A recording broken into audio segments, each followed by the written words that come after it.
તો દર્શનભાઈ આ ગેમ છોડો ને. અરે બસ બસ બસ બસ અરે ગેમ છોડો કેટલો સરસ શ્લોક આવ્યો છે. આ ગીતા વાંચો. અરે ભાઈ પેલા છોડો અને આ જુઓ. શું આ છે ગીતા, ભગવદ ગીતા. આપણે જે ગીતા ભણીએ છીએ ને એ આપણો જીવન ગ્રંથ છે.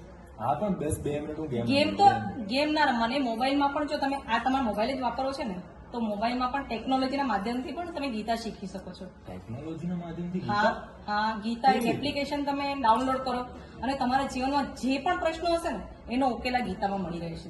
આવું તો મને ખબર જ નથી. એટલે આપણે ભણીએ તો છીએ ગીતા પણ ફોનમાં કેવી રીતે?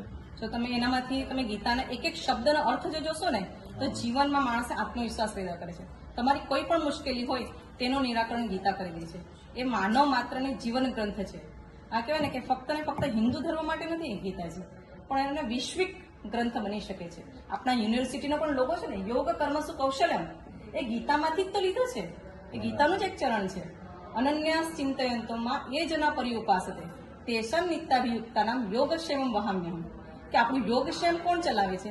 તો જ્યારે આપણે અનન્યચિત થઈને કોઈ પણ કામ કરશું અને એ ભગવાનને અર્પણ કરશું તો ભગવાન મારું દાણા પાણીનું તો નક્કી જ કરી આપશે. પણ આપણે વ્યર્થની ચિંતા અને મોબાઈલના વ્યસનોમાં આપણે અટવાઈ રહ્યા છે. તો ગીતા જે છે આપણા દરેક પ્રશ્નનો ઉકેલ ગીતામાં મળી રહે છે. તમે તો ગીતા વાંચો છો, તમને ખબર પણ પડે છે, પણ મારા માટે થોડું અઘરું પડી જાય ને. અઘરું કોઈ જ નથી. જો તમે એને ભણો, શીખો અને સમજો અને એનું સાચું માર્ગદર્શન મેળવો ને તો ગીતામાં દરેક પ્રશ્નનો ઉકેલ આપ્યો છે. ગીતામાં કીધું છે ને અપિચેસુ દુરાચારો મામેકમ શરણ વચ. તો કેટલો પણ દુરાચારી હશે, કેવો પણ પાપી હશે, જો ગીતાના ભગવાનના શરણમાં જાય ને એનો ઉદ્ધાર ચોક્કસ છે. એટલે આમ કે ને કે ટેકનોલોજીના માધ્યમથી એમ કહેવાય કે જો મારે પ્રશ્ન હોય બધા જ પ્રશ્નનો ઉકેલ યુટ્યુબમાં તમને મળી રહે છે, પણ જ્યારે માનસિક હતાશ, નિરાશા આવે તેનો ઉકેલ તમને ક્યાં મળશે? એનો ઉકેલ માત્ર ને માત્ર ગીતામાં મળી રહ્યો છે. એટલે ગીતામાં મારા બધા જીવનના ઉકેલો મળી જશે. બધા જ જીવનના ઉકેલો મળી રહે છે. કેમ કે ગીતામાં કીધું છે કે સર્વસ્વ ચાહમ હૃદયસન્ય વિશ્વ. ભગવાન તમારી અંદર આવીને વસ્યો છે અને તે પણ કોણ? ભગવાનમાં એને પ્રૂફ કર્યું છે કે મમે વાંશો જીવલોકે જીવભૂત સનાતન મનસ્સસ્ત્રાણી ઇન્દ્રાણી પ્રકૃતિ સ્થાન કરશતી. કે તું મારો જ અંશ છે. જેમ કહેવાય ને કે કલેક્ટરનો દીકરો હોય તો તે એકદમ કોલર ટાઈટ કરીને બજારમાં ફરતો હોય, અને આ ગીતામાં તો કીધું છે કે ભગવાનનો જ અંશ છું હું. તો પછી હું ભગવાનનો જ અંશ હોય તો બિચારા બાપડો થઈને કેમ ફરું? એટલે એમ કહે ને કે આત્મવિશ્વાસ એક પેદા કરે છે મારા જીવનમાં. હું જો કલેક્ટરનો સામાન્ય દીકરો હોય જેને એમ કહે કે વાંચતા લખતા પણ ના આવડતું હોય તો એટલા આત્મવિશ્વાસી કોલર ટાઈટ કરીને ફરતો હોય, તો હું ભગવાનનો દીકરો હોય તો મારે કેવી રીતે ફરવું જોઈએ? તો તમારે ટેકનોલોજી વાપરો, તમે બધું જ કરો, પણ એના વ્યસનમાંથી મુક્ત થાવ. કે ટેકનોલોજીમાં ભણીને શું ભણ, પણ મારે શું ભણવું છે? તો કે મારા ગીતાના વિચારો લઈને ટેકનોલોજીના સાથે જોડાઈને મારું જીવનમાં આદર્શ બનાવવું છે. તો ટેકનોલોજી વાપરવાના સાથે ટેકનોલોજી વાપરવાની ગીતા ના જ નથી પાડી. બધી રીતે એમ કે યંત્રથી પણ માણસ આગળ વધી શકે છે, પણ યંત્ર સાધનને સાધ્ય બનાવીને આગળ વધવું જોઈએ. કે સાધનના માધ્યમથી ભગવાન સુધી મેળવી શકાય, ભગવાનને મેળવી શકાય છે. આપણે એવો મારો હેતુ હોવો જોઈએ.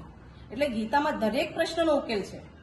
ગીતા એમ કહે ને કે મારું પહેલો શ્લોક છે કે ધર્મ ક્ષેત્રે કુરુક્ષેત્રે સમવેતા યુસ્વ મામકા પાંડવાશ્ચય કિમ કૃતુ સંજય. એવું કીધું છે કે મારું અને તારું એ છોડા કરવા બધા એક છે. આ ભાવના ગીતા બતાવે છે. અને આ ઝઘડો તો શાનો છે? મારા તારાનો જ બધો ઝઘડો છે કે આ મારું હોવું જોઈએ, મારા તારું હોવું જોઈએ. આના જ ઝઘડા છે. આ ઝઘડાનું નિવારણ પણ ગીતા જ આપણને સમજાવે છે. એટલે કહેવાય ને કે ગીતા એ આપણા જીવનનો એક ગ્રંથ છે અને તેને પુસ્તક આપણે ખરેખર વાંચવું જોઈએ, જીવનમાં ઉતારવું, વાંચીને સાથે સાથે જીવનમાં ઉતારવું જોઈએ. એનો એક એક ચરણ માણસને માર્ગદર્શન આપે છે. તો શું આ ગીતા આપણને વ્યક્તિગત સમસ્યાઓની સાથે સાથે સામાજિક સમસ્યાઓમાં પણ મદદરૂપ બનશે? સામાજિક સમસ્યામાં પણ મદદરૂપ બની શકે છે. કેવી રીતે? એમ કીધું છે ગીતામાં પરસ્પર ભાવયંતો, કે એકબીજા સાથે તું ભાવથી, પ્રેમથી રહી શકે છે. બીજો એ બીજો નથી, પણ તારો દેવી ભાઈ તરીકે રહી શકે છે. અને આ શિક્ષણ ગીતાથી મળે છે. કેમ કે આપણે બીજાને બીજો તરીકે હતા તે તુચ્છ છે, લાચાર છે, એવું કરીને આપણે કરતા હોઈએ છીએ. પણ જો મારા અંદર જે ભગવાન વહેંચો છે તે સામેવાળામાં બી ભગવાન વહેંચો છે, તો એનો હું તિરસ્કાર શા માટે કરું? આ ગીતાના માધ્યમથી થઈ શકે છે.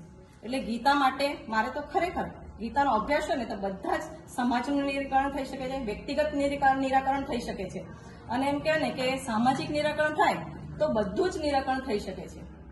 એટલે બધા ભેદભાવોને ભૂલાવીને એમ કહેવાય કે ગીતાનું સ્મરણ કરવું જોઈએ. બરાબર છે તમારી વાત. તો હું આ વ્યસનને આજે જ મૂકી દઉં છું અને મારે પણ ગીતા શીખવી છે.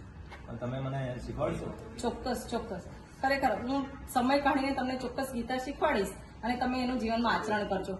ગીતા આજથી તમે શરૂ કરી દો અને જે પણ મુશ્કેલ તમને એવું લાગશે કે ખરેખર ભગવાન સાથ આપે છે ને અને ગીતાના બધા વિચારો તમારા જીવનમાં ઉન્નતિ લાવે છે, તો ચોક્કસ વાંચશો ને તમે ગીતાજી? અરે ચોક્કસ. તો આ ચોક્કસ ગીતાજી લો. ધન્યવાદ.